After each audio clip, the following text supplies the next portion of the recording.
Assalamualaikum warahmatullahi wabarakatuh. Untuk video berikutnya saya akan menjelaskan mengenai kode etik akuntan Indonesia ya. Ini berlaku efektif 1 Juli 2020 ya. Nah, kode etik akuntan Indonesia ini sudah saya jelaskan di video sebelumnya bahwa itu ada kesepahaman bersama untuk seluruh akuntan Indonesia termasuk IAPI, IAMI, kemudian IAI ya dan juga P2PK dalam rangka untuk memahami dan melaksanakan kode etik akuntan di Indonesia ya untuk melaksanakan pekerjaan profesionalnya sebagai akuntan ya.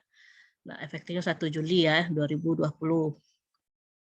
Nah, untuk prinsip dasar etika dari kode etik akuntan ini ada 5 ya. Ingat ya, 5 prinsip dasar etika untuk akuntan. Yang pertama integritas ya, bersikap lugas dan jujur dalam semua hubungan profesional dan bisnis. Kemudian objektivitas, tidak ada kompromi dengan siapapun ya untuk supaya hasil laporannya atau hasil pekerjaannya itu bisa dipertanggungjawabkan dan bisa dipakai oleh semua pihak yang berkepentingan terhadap pekerjaan atau profesionalisme dari profesi akuntan. Dan ketiga adalah kompetensi dan kehati-hatian profesional, ya di mana di sini adalah prinsip dasar juga dari etika untuk akuntan bahwa seorang akuntan itu memiliki pengetahuan, pendidikan dan kompeten terhadap profesinya, ya khususnya di bidang akuntan secara umum yang harus melakukan pekerjaannya secara profesional dan bersungguh-sungguh ya dan melakukan pekerjaannya sesuai dengan standar yang sudah diatur dan ditetapkan menurut peraturan perundang-undangan yang berlaku dan juga oleh asosiasi. Kemudian yang keempat dari prinsip etika itu ada kerahasiaan. Nah, ini yang paling menjadi dilema sebenarnya juga, jadi dilema juga ya bagi akuntan bahwa kerahasiaan ini adalah salah satu yang sangat dijaga sekali ya, karena namanya manusia.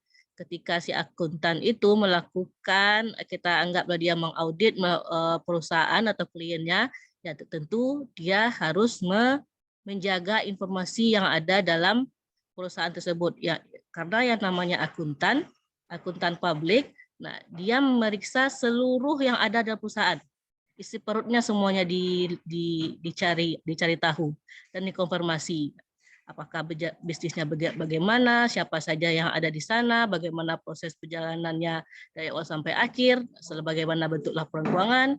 Nah itulah yang dijaga, harus dijaga oleh seorang akuntan.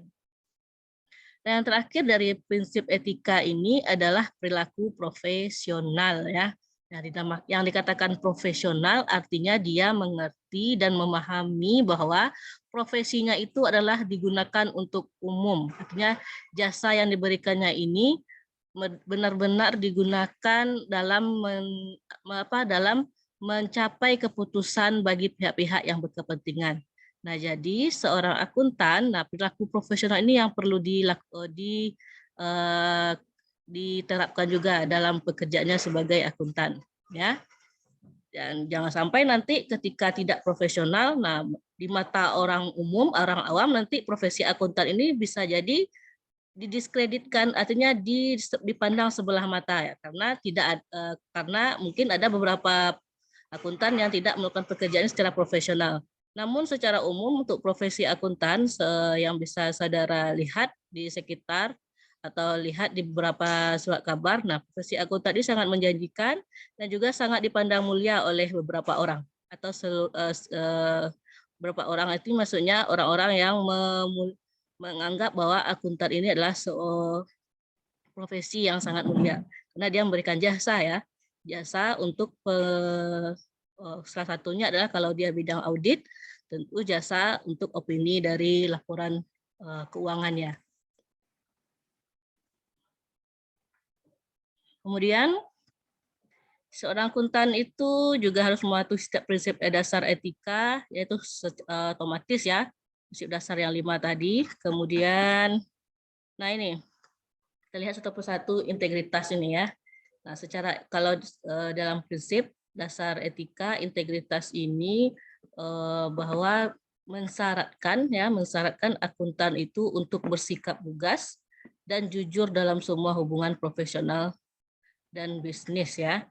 Jadi akuntan itu tidak boleh secara sengaja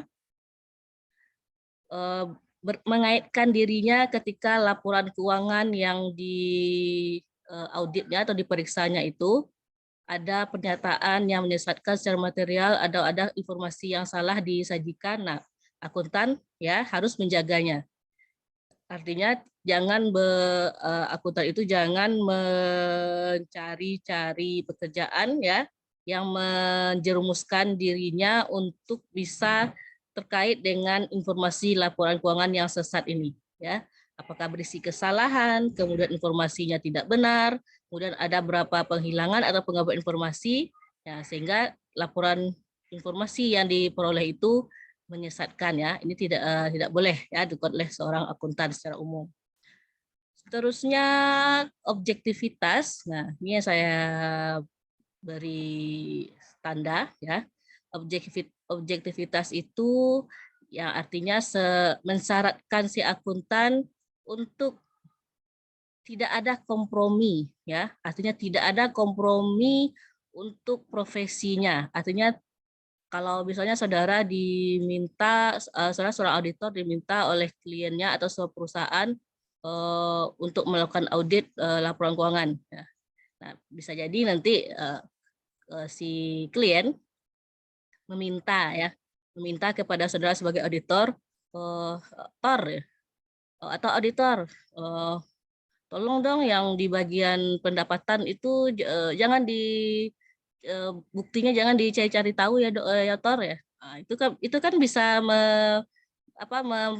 membuat kompromi ya. Itu ada kompromi dari si klien dengan auditor. Nah, ketika ada kejadian atau peristiwa seperti itu, nah saudara sebagai auditor nah harus menjaga objektivitas. Jadi tidak bisa ya pihak lain untuk mengganggu pekerjaan saudara sebagai seorang profesional di bidang akuntan atau di bidang audit ya.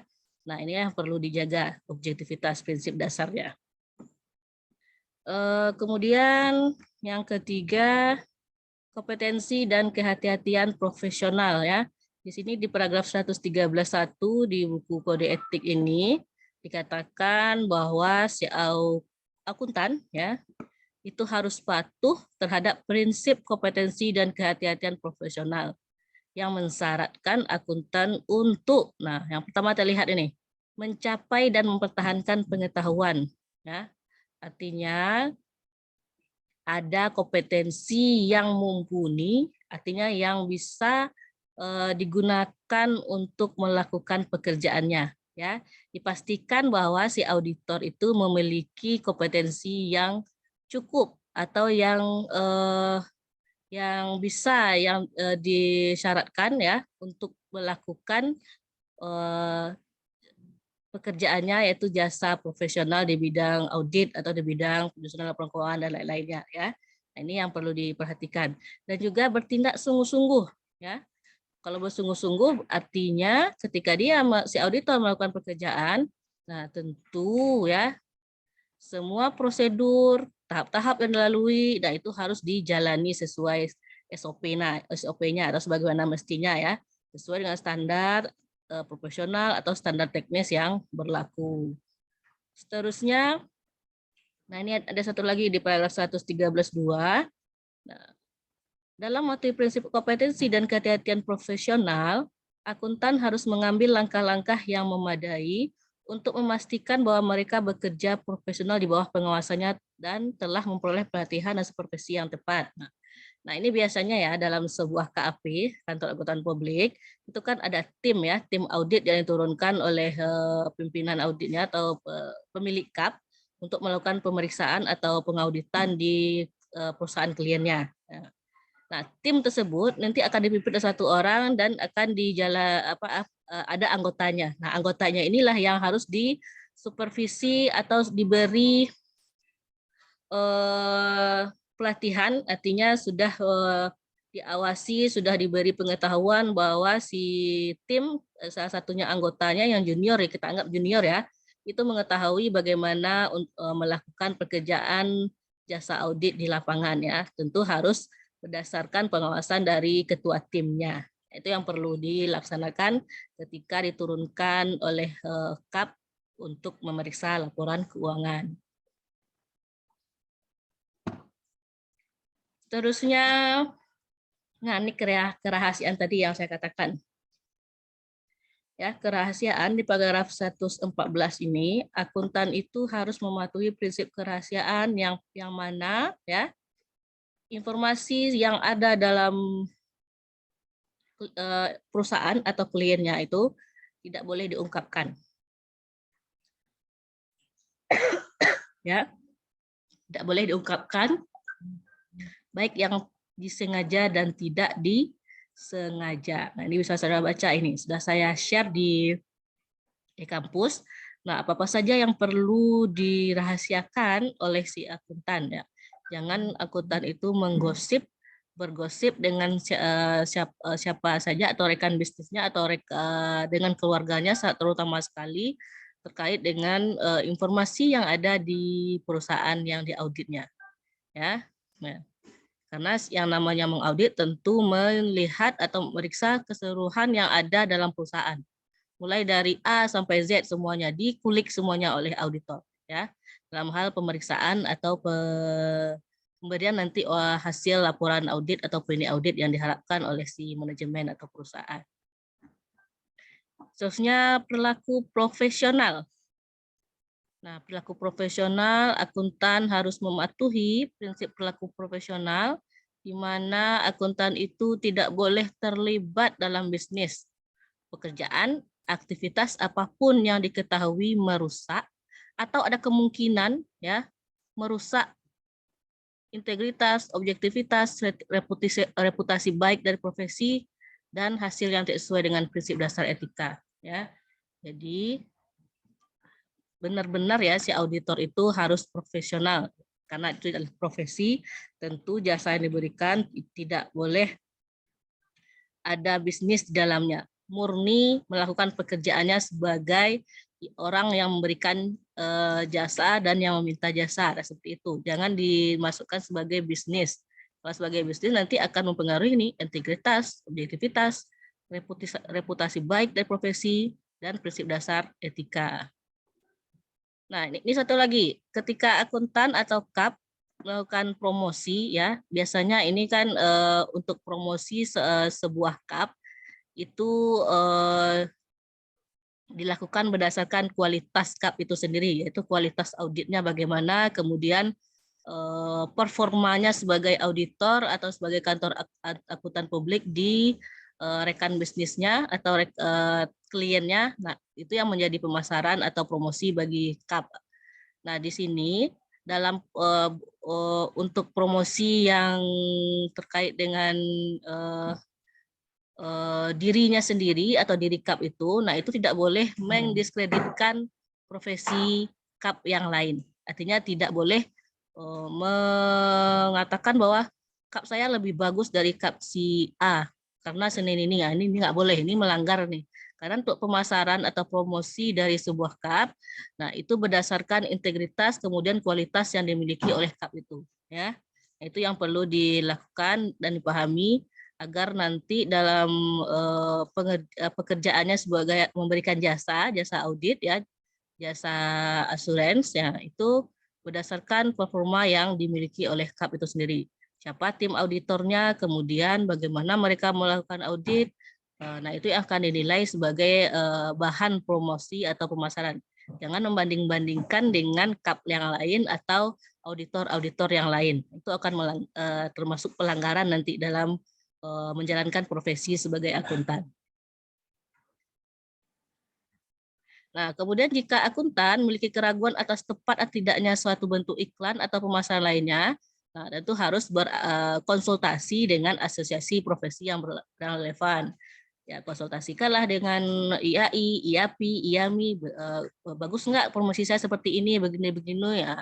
Nah, itu yang perlu dilakukan ketika melakukan promosi kepada pihak luar atau menggunakan iklan ya. Tentu harus ada persetujuan dari asosiasi profesi yang dinaungi oleh si akuntan tersebut. Selanjutnya halaman 242 yang perlu digarisbawahi juga. Ini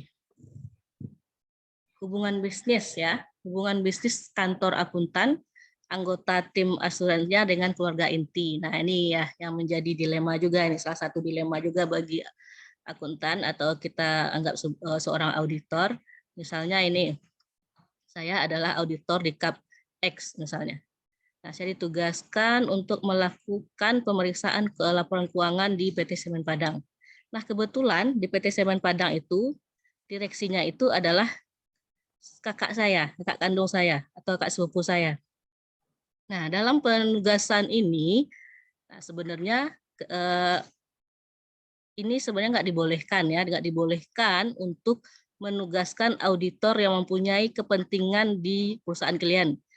Salah satunya adalah kepentingan dia sebagai keluarga, anggota keluarga ya. Nah, untuk itu, untuk